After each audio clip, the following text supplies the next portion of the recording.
अमानत अमीन प्रशिक्षण केंद्र बैरिया गोलंबर मुजफ्फरपुर बिहार। हमने अपना यहाँ दोनों मोबाइल नंबर स्पष्ट रूप से लिखा। मेरे दोनों YouTube channel 1 Shashi Bhushan Kumar, channel 2 अमीन course and all competitive exams में एक बार पुनः हम आपका क्रांतिकारी हार्दिक अभिनंदन करते हैं। आज का क्लास आपके लिए काफी इंपॉर्टेंट होने वाला है। वह क्लास होगा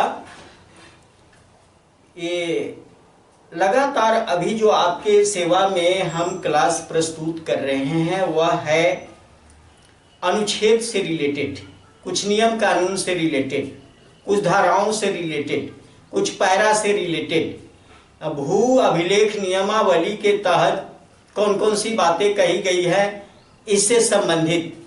आज उसी के तहत हिंदू उत्तराधिकार अधिनियम 1956 के धारा 10 के अंतर्गत कौन कौन सी बातें कही गई है। ऐसे हिंदू उत्तराधिकार अधिनियम 1956 की चर्चा का वीडियो हमने पहले दिया भी है, लेकिन आज हम उसी के अंतर्गत धारा 10 की चर्चा करेंगे कि धारा 10 क्या कहता है। पहले टॉपिक लिखते हैं फिर आपसे बात करते हैं। टॉपिक है हिंदू उत्तराधिकारी अधिनियम। हिंदू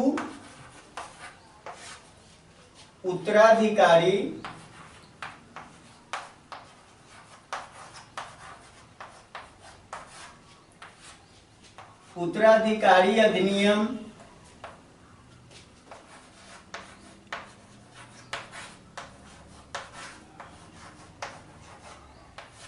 अधिनियम 1956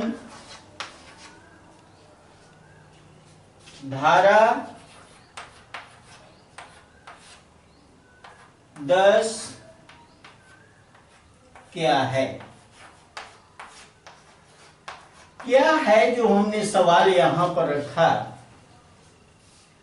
इस धारा में कौन कौन सी बातों का जिक्र किया गया, आज उसी की चर्चा करें। हिंदू उत्तराधिकार कानून के अंतर्गत हमने आपको बताया कि अगर किसी पिता की मृत्यु हो जाने के बाद उसकी प्रॉपर्टी का बंटवारा, उसकी संपत्ति का बंटवारा किस तरह से किया जाता है, और उसका वीडियो हम पहले दे चुके।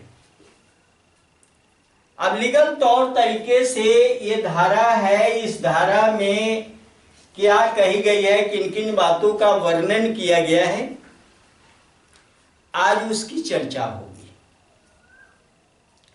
और इस धारा के अंतर्गत कुछ इंपॉर्टेंट बातें हैं जो विशेष रूप से इसमें बताएंगे हम। अगर हमारे हिंदू समाज में किसी पिता की मृत्यु हो जाए तो उसकी प्रॉपर्टी का बंटवारा जिस रूप में किया जाता है, उसको जो हमने बताया उसको यहां पर कुछ भागों में बांटा गया है।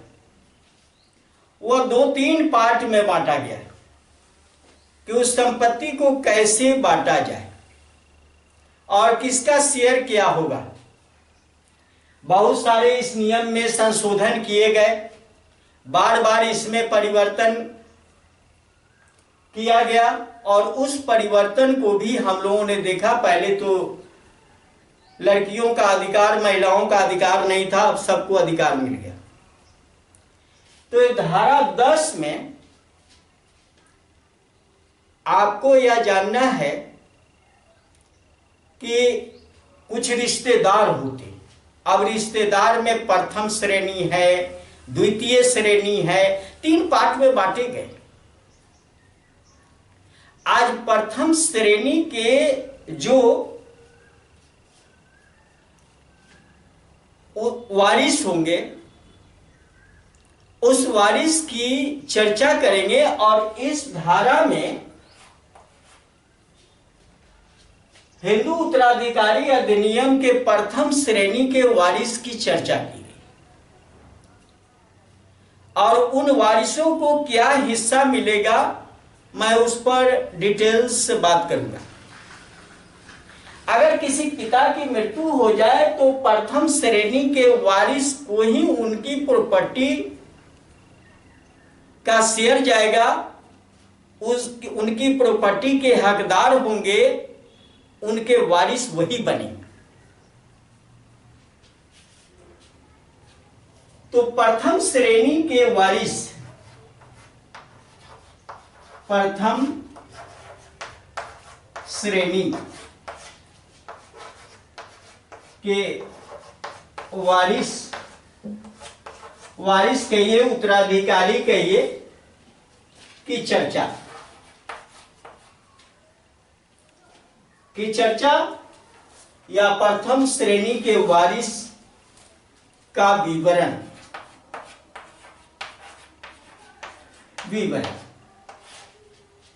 अब प्रथम श्रेणी के वारिस का विवरण ये धारा 10 के अंतर्गत है। धारा 10 इसके अंतर्गत की गई है। प्रथम श्रेणी के वारिस में कौन कौन से होते हैं, मैं यहां पॉइंटली आपको बता देता हूं कि इस धारा में जो वर्णित है उसको मैं बताऊं। पहला है माता, इनका पोजीशन सबसे उम्दा। मां का पोजीशन हमेशा ऊंचा होता है, इसमें दर्ज किया गया, माता को शेयर मिलेगा। ये प्रथम श्रेणी के वारिस के अंतर्गत है, प्रथम श्रेणी के उत्तराधिकारी के अंतर्गत। दूसरा विधवा पत्नी, विधवा पत्नी, विधवा पत्नी को भी प्रथम श्रेणी के वारिस में रखा गया। तीसरा पुत्र, चौथा पुत्री, ये सब प्रथम श्रेणी के वारिस में। आपको यहां दिखा माता है, विधवा पत्नी, पुत्र, पुत्री। अगला वारिस होगा प्रथम श्रेणी में, ढेर सारे हैं, सबका हम विवरण जो इस अधिनियम के, इस धारा के अंतर्गत जो वर्णित है, मैं उन्हीं की चर्चा कर। पांचवा इसमें आया मृत पुत्र का पुत्र, ये भी वारिस के अंतर्गत है। मृत पुत्र का पुत्र, और पुत्र तो जो मरा है, जो मृत व्यक्ति है, जो ये आपको मैं बता दूं, पिता के मृत्यु के बाद हमने यहां दिया कि भाई पुत्र को शेयर मिलेगा। यहां ये इस पुत्र की अगर मृत्यु हो गई तो उसका पुत्र हकदार बनेगा, ये बात बता रहे, यानी पुत्र का पुत्र यानी पोता। ये बात हमेशा दिमाग में रखिएगा। पुत्र का पुत्र अगर होगा तो वो पोता होगा। और अगला जो इनका है, अगला वारिस जो होगा वह मृत पुत्र की पुत्री, यानी ये पोती है, तब ये पोता को भी मिला, पोती को भी मिला। वारिस में जो हम बता रहे हैं आपको, जो धारा 10 के अंतर्गत वर्णित है, उनकी चर्चा करें। अगला है मृत पुत्र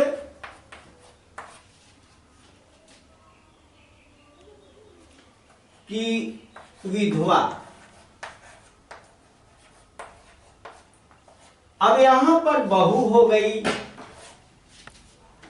यहां बहू हो जाती है। उसके बाद नेक्स्ट है 8वां नंबर इसमें मृत पुत्र के पुत्र का पुत्र,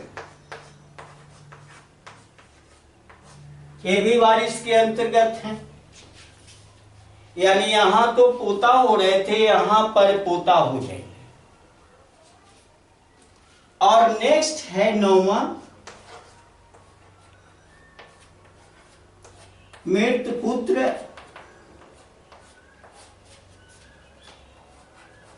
के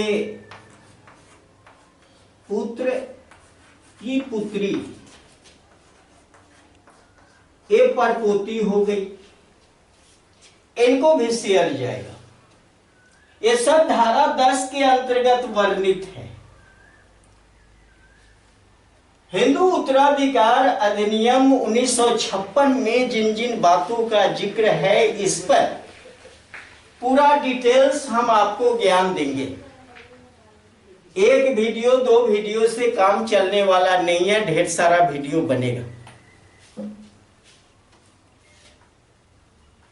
नेक्स्ट है 10वां, मृत पुत्र के पुत्र का पुत्र की विधवा,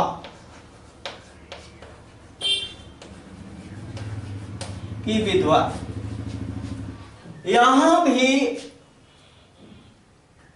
यानी यहां विधवा जो है, मृत पुत्र की विधवा, ये पुतोह, यहां पर देखो, यहां पर पुतोह की चर्चा की गई धारा 10 के अंतर्गत। नेक्स्ट 11 के अंतर्गत है, 11 नंबर हम यहां पर दे रहे हैं आपको कि मृत पुत्री का पुत्र, मृत पुत्री का पुत्र। इसमें आप देखोगे कि यहां पर इसको दोहता बोलते हैं।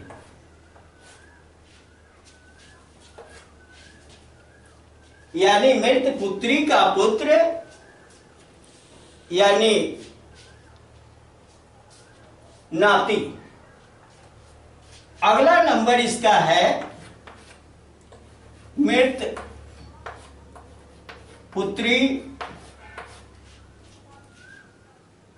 की पुत्री, ये नतनी हो गई। दोहती बोलते हैं इसको, दोहती,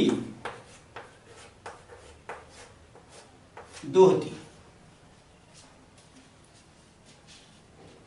यहां पर हम देख रहे हैं नेक्स्ट 13वां नंबर यहां दे रहे हैं, जो इस सब का वर्णन हिंदू उत्तराधिकारी अधिनियम 1956 के धारा 10 में वर्णित है कि सारे लोगों को हक हिस्सा मिलने वाला जो लोग वारिस लोग हैं उनको दिया जाएगा। अब ये प्रथम श्रेणी के वारिस हैं। प्रथम श्रेणी के वारिस की ही चर्चा धारा 10 में की गई है। कानूनी हक इन लोगों का पहुंच रहा है, जिन लोगों का कानूनी हक पहुंच रहा है, मैं बात वही कर रहा हूं। उसके बाद 13वां नंबर, गोद लिया गया पुत्र या पुत्री, गोद लिया गया पुत्र या पुत्री, इनको भी हक मिलेगा। गोद लिया गया पुत्र या पुत्री को भी हक मिलेगा। एक वीडियो में गोदनामा का भी आप लोगों की सेवा में डाल चुका हूं, एडॉप्शन डीड का, एडॉप्शन डीड का एक वीडियो डाला। गोदनामा। अब यहां पर आपको बता दूं कि गोद लिया गया पुत्र या पुत्री, n को भी बराबर का शेयर मिला। उसके बाद आप देखो यहां एक और 14 नंबर दे देते हैं यहां पर। इसमें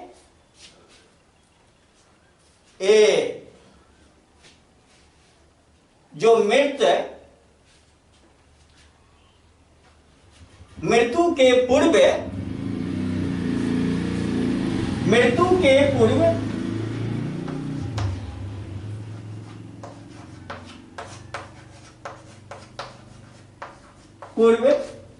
गर्भवती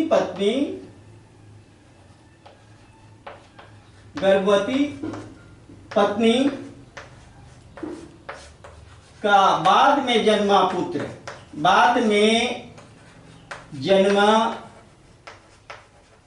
पुत्र या पुत्री, ये भी हक, इनको भी हक मिलेगा ये प्रथम श्रेणी के वारिस में, धारा 10 के अंतर्गत। अब यहां पर जिनको हक मिलेगा, जो वारिस हो सकते हैं, ये 14 प्रकार बताए हम इसमें। इस 14 को पावर है मृतक के प्रॉपर्टी को लेने का पावर, ये सबको समान ढंग से हिस्सा मिलेगा, सबको बराबर बराबर हिस्सा मिलेगा। प्रथम श्रेणी के वारिस की चर्चा इसलिए की गई कि हो सकता है कि इसमें बहुत सारा लोप हो गया हो। कोई अगर ये 14 में कहीं से कोई अगर जीवित हो, मान लिया कि जरा सोच के देखो कि 13 तक का सिस्टम गायब है, ये 14 में कोई एक बचा हुआ है तो उसी को मिलेगा, वो प्रथम श्रेणी के वारिस में आता है। नहीं, अगर सारे लोग दावा करते हैं तो उस कंडीशन में सबको कुछ ना कुछ मिलेगा, निश्चित रूप से इन वारिसों को जाएगा। ये प्रथम श्रेणी के वारिस हैं, धारा 10 SI। इसलिए इसी धारा पर अगर कोई आनाकानी होती है तो इस धारा के तहत उसका अधिकार दिलाया जाता है और अधिकार दिया जाता है। ये तो कानूनी चीज है, जो चीज को हम आपके समक्ष रख रहे हैं। दूसरी चीज आपको बता दें कि कुछ लोगों का अधिकार खत्म हो जाता है, जैसे विधवा अगर पुनर्विवाह कर लेती है तो उनको संपत्ति में हिस्सा नहीं मिलेगा। एक ध्यान रखा जाए, किनको संपत्ति में हिस्सा नहीं मिलेगा? विधवा अगर पुनर्विवाह कर ले तो मृतक की संपत्ति में कोई हिस्सा नहीं मिलेगा, हिस्सा से वो वंचित रह जाए। दूसरी चीज है कि और भी तौर तरीका है, जैसे विवाह के पूर्व अगर कोई संतान हो, बेटा हो या बेटी हो, विवाह के पहले अगर कोई संतान हो,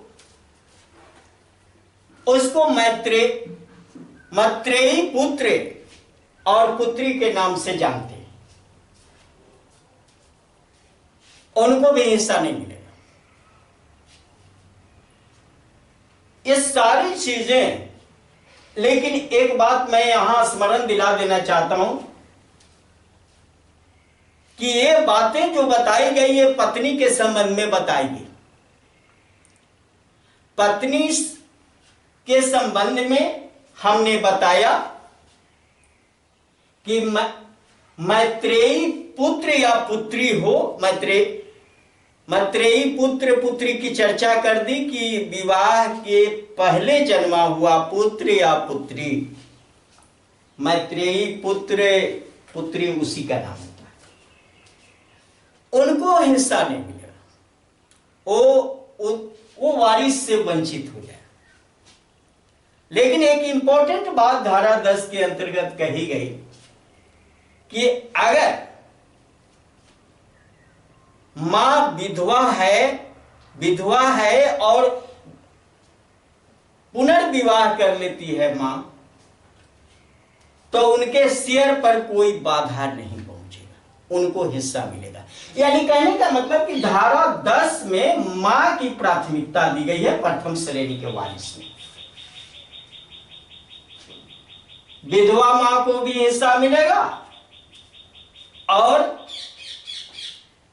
वो विधवा मां पुनर्विवाह कर लेती है फिर भी उसको हिस्सा मिलेगा, वो उनको हिस्सा से वंचित नहीं किया जाएगा। ये बातें धारा 10 के अंतर्गत बताई। तो हिंदू उत्तराधिकार अधिनियम 1956 के धारा 10 क्या है, उसमें किन किन बातों का जिक्र है, तो आप स्पष्ट रूप से ये जानो कि इस धारा में प्रथम श्रेणी के जो वारिस होते हैं, प्रथम श्रेणी के जो उत्तराधिकारी होते हैं, मृतक की संपत्ति लेने वाले हिस्सेदार होते हैं, उनके ढेर सारे टाइप्स हैं। सारे टाइप्स को हमने बताया कि कौन कौन हो सकते हैं। तो मृतक की प्रॉपर्टी, मृतक की संपत्ति का पहला पावर किसको जाता है, तो प्रथम श्रेणी के वारिस को। अगर ये प्रथम श्रेणी के वारिस में एक सिस्टम हमने यहां पर लिखा, बताया, आपको समझाया, अगर इसमें से कोई नहीं बचा हो तो ये तो सारी बातों का जिक्र किया यहां पर। ये जिक्र किया यहां इसलिए कि ये जितनी बातें हमने बताई वह 3 पीढ़ी के लोगों का है, 3 पीढ़ी तक मान्य चलता है। इसके बाद इसमें अगर वारिस से इसमें अगर कोई नहीं है तब द्वितीय श्रेणी के जो वारिस होते हैं वो हक द्वितीय श्रेणी को के वारिस को जाएगा और द्वितीय श्रेणी के वारिस का धारा ही चेंज हो गया है।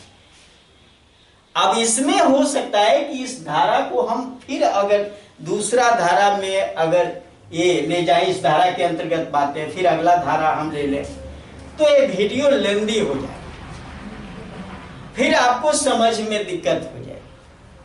इसलिए ये वीडियो धारा 10 का है और धारा 10 में एक मृतक के प्रथम श्रेणी के वारिस के अंतर्गत जिन लोगों का नाम आता है उन लोगों का नाम हम बताया। ये 14 टाइप से उसके बताए गए। इस टाइप्स को आपने जरूर समझा होगा, कारण कि बहुत ढंग से हमने आपको बताया। एक बार और फिर इस पर नजर डाल लो।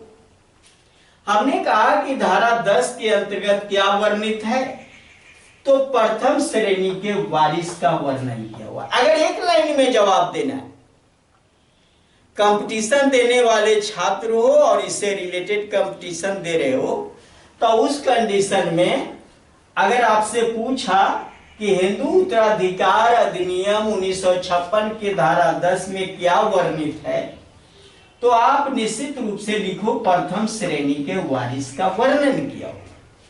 बस एक लाइन का जवाब है।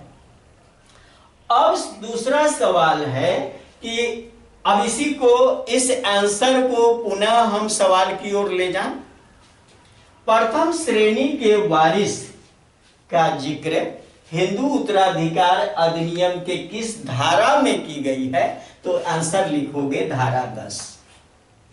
2 क्वेश्चन यहां से बताया। पहले इस क्वेश्चन के अकॉर्डिंग यह आंसर बताया, फिर इसको क्वेश्चन बनाया, फिर ये धारा 10 उसका आंसर है। तो ये क्षमता आप में होनी चाहिए, दोनों को एक दूसरे का पूरक समझिए। एक क्वेश्चन दूसरा आंसर, दूसरा क्वेश्चन वो आंसर, इस तरह से। अब प्रथम श्रेणी के वारिस में कौन कौन से लोग आते हैं, पहले बताया माता, माता का पोजीशन पहला होता है इसलिए दे दिया यहां पर। विधवा पत्नी, इनका भी पोजीशन है। पुत्र का है, पुत्री का है, मृत पुत्र की विधवा, मृत पुत्र का पुत्र है, जो पुत्र मर गया है उसका पुत्र, तब पुत्र का पुत्र पोता होगा, पुत्र की पुत्री पोती होगी। यहां जिक्र किया हमने मृत पुत्र की विधवा हो गई, माने पुतोह हो गई। यहां जिक्र किया मृत पुत्र के पुत्र का पुत्र, अब पुत्र के पुत्र यानी परपोता हो गया यहां, फिर यहां पर पोती हो गई। और ये 10वां मृत पुत्र के पुत्र का पुत्र की विधवा अने परपुतोह हो गया। यहां पर मृत पुत्री का पुत्र दोहता और दोहती दोनों की, तब पुत्री का पुत्र नाती हो गया। यहां नतनी हो गया, दोहती हो गई। गोद लिया गया पुत्र या पुत्री, यह स्पष्ट है।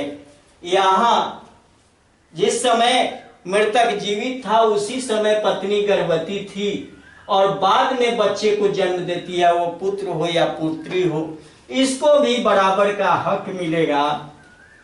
कहीं कोई दिक्कत नहीं, कहीं कोई परेशानी नहीं। हमने बताया कि इस हक से कौन कौन से वंचित हो जाएंगे, कुछ बातों का जिक्र किया कि वो विधवा, यहां पर आ जाओ थोड़ा सा, विधवा पत्नी। तब विधवा पत्नी अगर दूसरी शादी कर लेती है तो फिर ये वंचित हो जाती है वारिस। अब यहां इनके लिए लग गया थोड़ा सा प्रश्न कि ये तो अलग हट गई, तो ये वंचित हो जाएगी। अब इस पत्नी को अगर मात्रेयी पुत्र या पुत्री है, अरे जो विवाह किया था उससे पहले का कोई पुत्र या पुत्री है जिसको मात्रेयी पुत्र या पुत्री बोलते हैं, तो उस कंडीशन में उस पुत्र या पुत्री को हक नहीं मिलेगा, तो वंचित। मां के लिए हमने बताया, माता के लिए कि ये विधवा अगर मां है इनको शेयर मिलेगा। अगर मां पुनर्विवाह कर लेती है फिर भी इनको शेयर मिलेगा। इन बातों का जिक्र धारा 10 में है, इसलिए थोड़ा सा स्पष्टीकरण दे दिया यहां से। चलो, ये वीडियो आपको अच्छा लगा, ये वीडियो आपके लिए उपयोगी है, लाभप्रद है, ज्ञानवर्धक है, आपके ज्ञान में 4 चांद लगाता हो, आपको ऊंचाई तक ले जाता हो। इस वीडियो से आपको लाभ मिल रहा हो तो इस वीडियो को लाइक करें, अपने मित्रों के साथ शेयर करें। अपने चैनल पर हम ये, अगर हमारे चैनल पर नए हो, ये 2 चैनल है जो अमीन अमानत और सर्वियर कोर्स के लिए फेमस चैनल है, बारी बारी से सब्सक्राइब कर लें, बेल आइकन भी दबा लें। अगर आप इस वीडियो को फेसबुक पर देख रहे हैं तो वहाँ फॉलो कर लें, डिस्क्रिप्शन में लिंक दिया रहता है, आप आराम से एक सिस्टम से दूसरे में जा सकते हो। इंस्टाग्राम पर भी आपको 1 मिनट से कम का कुछ मोटिवेशन वाला वीडियो डालते रहते हैं। ऐसे वो 1 मिनट से कम का वीडियो तीनों सिस्टम पर, फेसबुक पर, इंस्टाग्राम पर और यूट्यूब पर, तीनों जगह रहता है। लेकिन अगर इंस्टाग्राम पर आप जाते हो तो वहां भी फॉलो करो और इससे भी डीपली और डिटेल्स ज्ञान अर्जन करना। तो हमारे ऑफलाइन ट्रेनिंग सेंटर अमानत अमीन प्रशिक्षण केंद्र बैरिया गोलंबर मुजफ्फरपुर बिहार, यहाँ विजिट करके मेरे साथ रहकर थियरी या प्रैक्टिकल दोनों सीख लो। इस फील्ड को कामयाब बनाओ, इस फील्ड से ढेर सारा रुपया कमाओ। और एक नई बात और बताना चाहेंगे, एक नया चैनल भी एक स्टार्ट करने जा रहे हैं, इस अप्रैल में ही स्टार्ट होना है। आप लोगों का बहुत बड़ा स्नेह प्रेम मिलता रहा है और मिलता रहेगा भी। कृपया उस चैनल पर भी हमें उम्मीद है कि आप मेरे साथ रहेंगे, जिसमें बेसिक मैथ, इंग्लिश, हिंदी और जीके जो ऑल कंपटीशन के लिए वो महत्वपूर्ण होगा, आप लोगों की सेवा में रखेंगे। उस वीडियो पर भी आपका प्यार मिलना चाहिए, आपका स्नेह मिलना चाहिए। बहुत बहुत धन्यवाद। जय हिंद, जय भारत।